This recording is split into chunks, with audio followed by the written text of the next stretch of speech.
Strap on your boots of diminishing shock, all you jarls and lasses, 'cause we're talking Skyrim.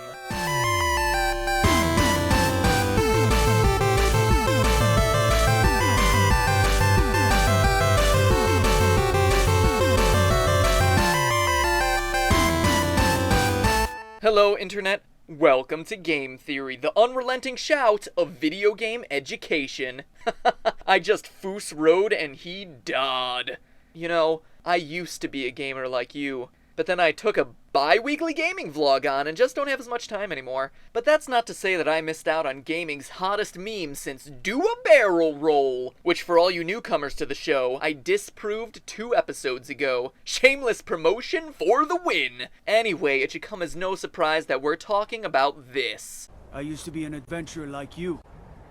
And I took an arrow in the knee. Arrow in the knee. An arrow in the knee. Arrow in the knee. Arrow in the knee. The knee. Knee. The knee. Knee. Skyrim's #1 epidemic isn't vampirism or rampant stone flesh. It's roadside bandits taking potshots at Patelle. Which got me wondering, would an arrow to the knee really be such a severe injury? And more importantly, what could possibly explain so many adventurers suffering from such an odd attack? Dear viewer, prepare to be rocked, because researching these innocent questions led me to unearth a conspiracy sweeping across Tamriel. Today, we'll not only expose the Tanya Harding of Skyrim, but we'll finally close the book on this overused meme. First, the ground rules. Skyrim's world is clearly based on Viking society. And no, I'm not just saying this because the characters run around in horned helmets. There's plenty of evidence to support this, but here are just 2 very clear examples. In the game, each of the 9 holds are governed by a jarl who swears his fealty to the High King. Real Viking society also had jarls, aristocratic men who oversaw huge estates, leased their land to tenants, and held slightly less wealth than the monarch. So really a direct comparison. Same thing with thralls. You know how you can summon a thrall to do your bidding in Skyrim? Thralls in Viking times were the lowest rungs in society, consisting of slaves belonging to a master. So good on you, Bethesda. A+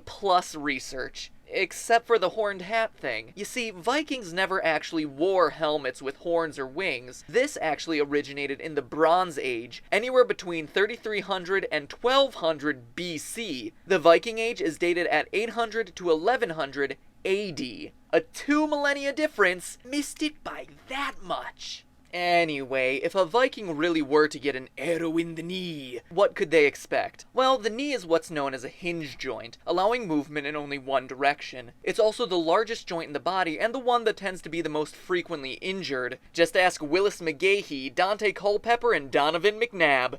Wait, sorry, we're talking about Skyrim. Sports references don't apply here. I don't know who they are either, I was just trying to be topical. In short, there have been 2 bows found in Viking burial sites, both longbows over 6 feet long. Estimations indicate that the draw weight of these bows, or the amount of effort it would take to draw an arrow, would be 100 pounds. English longbows of similar size from this era reportedly had enough power to fully penetrate through an attacker's armor, leg, saddle, and even reach the horse underneath. Which means, for our adventurer, a severed quadricep tendon if slightly above the knee, a ruined patellar tendon if directly below the knee, and most definitely a shattered kneecap if the arrow actually went in the knee. Skyrim's arrows are like Nerf darts compared to the real-world weaponry. But what about recovery? Today, most knee damage can be fixed with surgery, but what would Skyrim's denizens have at their disposal? Viking medicine was crude. These were people who believed in runes, curses, and magical healing, with only a rudimentary understanding of medicinal herbs. Now call me a pessimist, but I'm sorry, no amount of chanting or blister wart is going to help when your leg looks like this. And that's only if the arrow didn't have a barbed tip. Those suckers couldn't be pulled out and instead were quote-unquote treated by pushing the tip through the rest of the warrior's body until it came out on the other side. If there was a bone in the way, I don't know, say a shoulder blade, it was shattered to make room. Wounds were then either sewn up or cauterized with a scalding hot piece of metal. It's a miracle Skyrim's guards can walk, let alone talk about their injury without experiencing some symptoms of PTSD. Skeletons from this time period period do show some evidence of broken bones being set and healing properly, but once the patella is broken, it needs to be reassembled using metal pins or removed entirely. Viking doctors had only the simplest understanding of surgery, so removing the bones and hoping that the tendons grew correctly was their only option. Today, with modern medicine, it takes anywhere between 6 months and a year for a knee injury to fully recover. In Skyrim, a full recovery would be impossible. I'm surprised to say this, but the guards are telling the truth. An arrow in the knee, in their day and age, would absolutely prevent them from traversing the countryside as an adventurer, especially when a huge ice-covered mountain blocks your path, like it does for every single quest.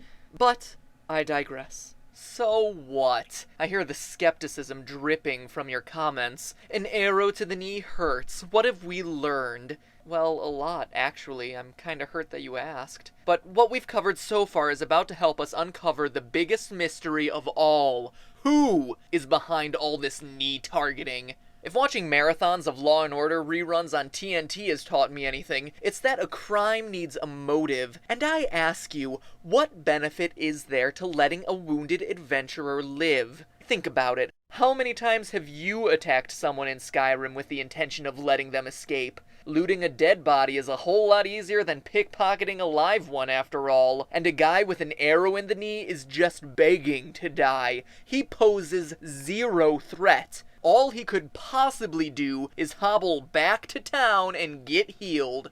But maybe that's exactly what you want to happen. I present into evidence chapter 185 of Frostafing Law, the earliest set of Norwegian decrees which states that each fragment of bone removed from a wound incurs an extra payment, which gives us our motive. Let me put it all together.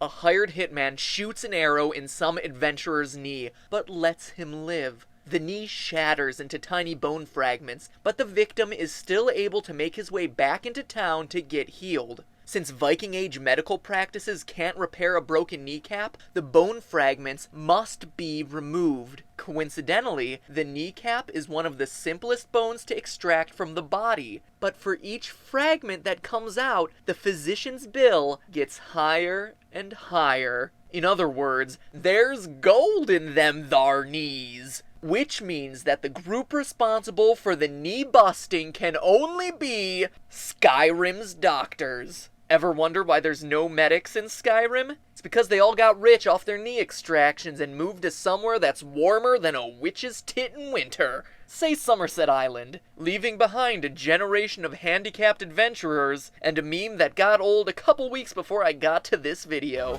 But hey, that's just a theory. A game theory. Thanks for watching. I took an arrow to the knee. Used to cast spells, I used to raise hell. Used to use hair gel, I took an arrow to the knee. Used to be a pimp, took an arrow to the knee. Now I'm just a gimp, took an arrow to the knee. I used to fight crime, my face was on the dime. Used to love wind chimes, I took an arrow to the knee. Used to be a snake, took an arrow to the knee. Used to bake a cake, I took an arrow to the knee. I used to be saucy, like Fergie I was flossy. And my lips were super glossy, took an arrow to the knee. Used to be a girl, took an arrow to the knee. Had a belt made of squirrels, took an arrow to the knee. Was a world champ, had an awesome tramp stamp. And I used to love lamp, took an arrow to the knee.